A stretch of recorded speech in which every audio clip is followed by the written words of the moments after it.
Hello বন্ধুরা, আজকে আমি আবার বানাচ্ছি একটা মাছের রেসিপি, যেটা শীতকালীন পেঁয়াজ কালি দিয়ে আমার ভীষণ ভালো লাগে। তো আমি কালকে কিছুটা বানিয়েছিলাম আর রেখে দিয়েছিলাম, বলেছিলাম যে বানালে তোমাদের সাথে অবশ্যই শেয়ার করব।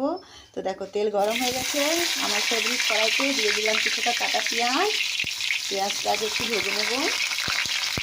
দেখো, পেঁয়াজটা কিন্তু আমি বেশি ভাজবো না, হালকাই ভেজে নিয়েছি পেঁয়াজটা। এখানে দিয়ে দেবো আমি অল্প করে একটু আদা রসুনের পেস্টটা দিয়ে বেশ একটু নেড়ে চেড়ে নেবো।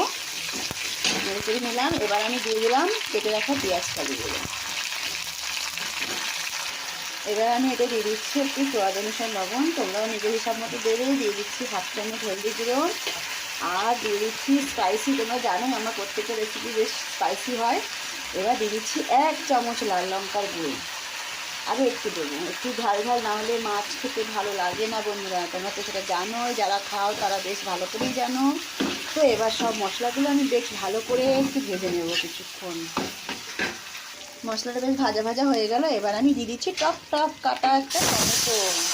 এদিকে কুকারেও সিটি আসছে, বুঝলে, অনেক দেরি হয়ে গেছে, খুব তাড়াতাড়ি রান্না করতে হবে। তো আমি অত স্পেশাল রান্না করতে পারি না, নর্মালি করি। এবার দেখো, বেশ মশলাটা ভাজা ভাজা হয়ে গেছে। এবার আমি দিয়ে দেবো এর মধ্যে অল্প কিছু জল। নর্মাল যেভাবে রান্না করি সেভাবেই করছি, আর আমি যা অ্যাক্টিভিটি করি সব তোমাদের সাথে শেয়ার করি। তোমাদের কেমন লাগে অবশ্যই আমাকে জানাবে। দিয়ে দিলাম জলটা। এবার দিয়ে বেশ কিছু মাছ আমি রেখে দিয়েছিলাম দেখো টিফিনে, সেই মাছগুলো সব এর মধ্যে দিয়ে দিচ্ছি। মাছগুলো দেওয়ার পরে মাছগুলোকে বেশ একটু ভালো করে ঝালটার সাথে একটু ডুবিয়ে দিলাম। এবার 5 মিনিট মতন একটু ভালো করে ফুটে উঠুক মাছটা। জলটা দেওয়ার পরে দেখো, আমি ভুলে গেছিলাম, হট করে মনে পড়ে গেলো কি, কাঁচা লঙ্কা তো দিলাম না। কাঁচা লঙ্কা ডলে খেতে তো ভীষণ ভালো লাগে, তো কাঁচা লঙ্কা 4টে দিয়ে দিলাম, দুটো আমার দুটো পরে, ছেলে মেয়ে খাবে না। 5 থেকে 7 মিনিট হয়ে গেল বন্ধুরা। এবার আমি ঢাকনাটা তুলে দেখি, দেখো মাছটা বেশ টকবক করে ফুটে উঠেছে। খুন্তিটা আমি এর মধ্যেই রেখে দিয়েছিলাম।